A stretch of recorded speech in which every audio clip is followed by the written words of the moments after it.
Hey everybody, welcome back to another story in Tales from the River.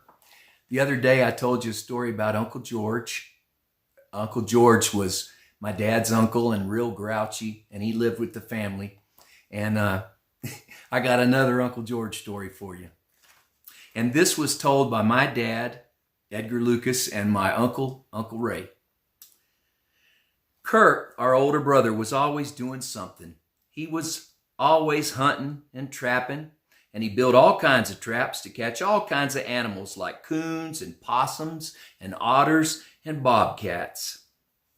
And there were hide buyers that would come by back then, and if for some reason he didn't sell them to the hide buyers, he'd sack them up and send them to the fur people out in St. Louis, Missouri, and they would send him back a check.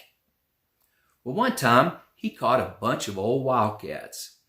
And he kept them alive because he thought he was going to have him a wild animal show is what he was figuring on.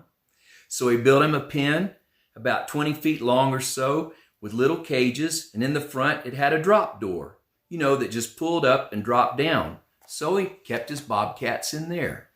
Well, one day Uncle George had been drinking and was on a toot, as Roy used to say. And he decided he was going to tame Kurt's wildcats for him. So Uncle George went down to the pen and raised up that door, and bobcats' eyes are green in the dark when they're mad, Well, they said Uncle George reached in that cage full of green-eyed bobcats and said, "Pretty kitty, pretty kitty."